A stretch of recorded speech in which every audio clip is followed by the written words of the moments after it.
So guys and girls, ladies and gentlemen, I am driving to my last auction. I have just left Kellyville,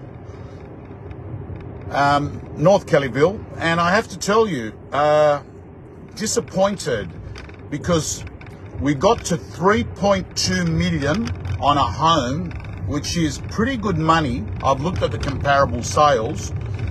And the owner didn't take it, and then he asked me to put in a vendor bid, which I did at 3.4, and then the property was passed in at $3,400,000, and obviously no one else bid, because if no one's going to bid after 3.2 and you put in a vendor bid at 3.4, they're obviously not going to bid at 3.4.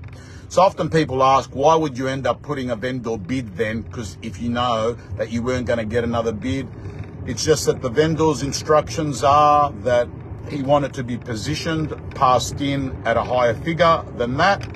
And that's what we've done. Hi, how you going to everyone that's come on? Hey, Zarko. So team, let me give you my results as of right now. In fact, I'm preempting that the last property is not going to sell either. So let's put that in the statistics.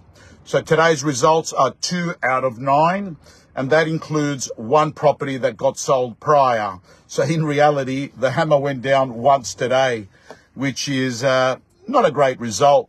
2 out of 9. So Chris, the numbers are 2 sold out of 9 properties. And the best result was a property in Liverpool, which had a reserve of 9. Owners would have taken in the 8s, and it ended up selling for around 960.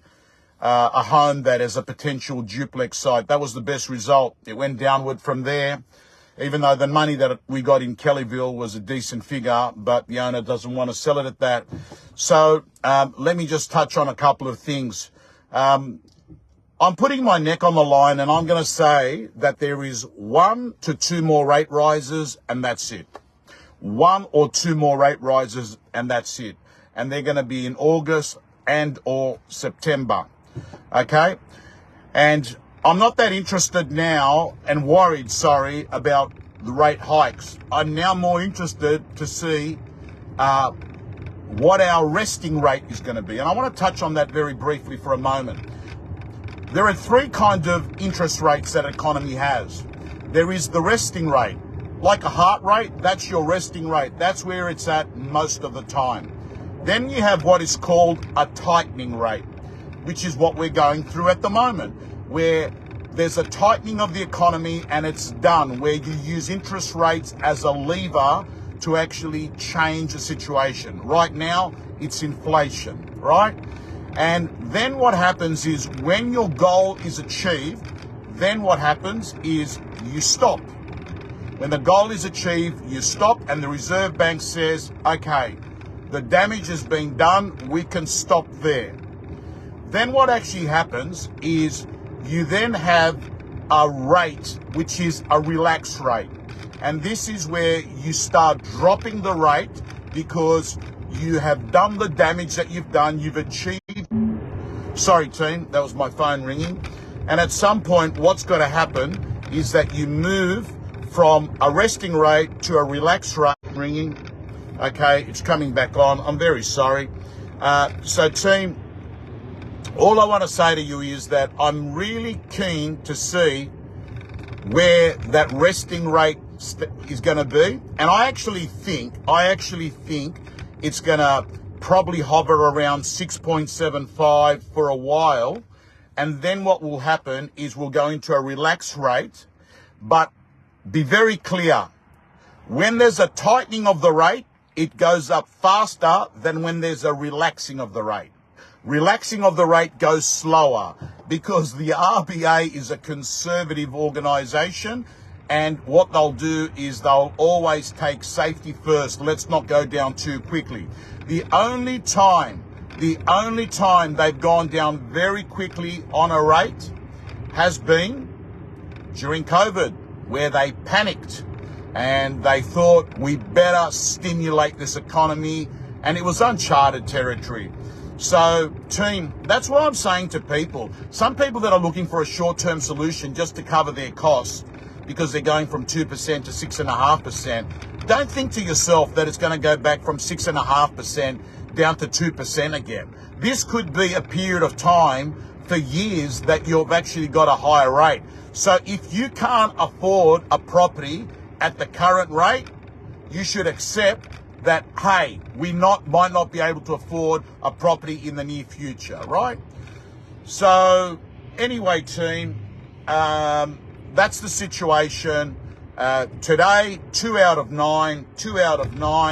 I'm going to my last property. I don't think it's going to sell. However, I do think if you're a buyer, get your mortgage broker, get your bank. Red light camera reported ahead. Red light camera reported ahead.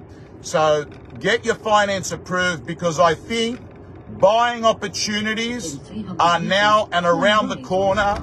I had a property today that the owners, it's on my Instagram, they paid $1,402,000 in May last year. And all I can say to you, team, is that today, let me just do this. Today, my friends, it got $1,405,000, but you need to take into account the holding costs on a property like that would have been around 70 grand. That's the first thing. The second thing is stamp duty would have been 50 when they bought it. To get the DA, they got a DA to do a duplex. I reckon that would have been a 30 grand exercise.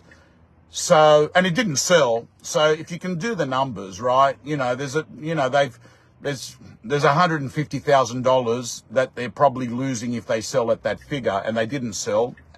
So really, any property, you got to like, hey Aaron, hi everyone, come on. Any property that has been bought in the last year or so, don't expect to make a profit. Who's feeling the pain now?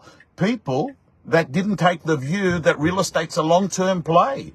And that's who's affected, because if you're keeping a property for 7 to 10 years, you're not going to lose. But unfortunately, there are some people that it's not a choice of we want to sell, it's we have to sell. Anyway, team, I want to focus. See you later.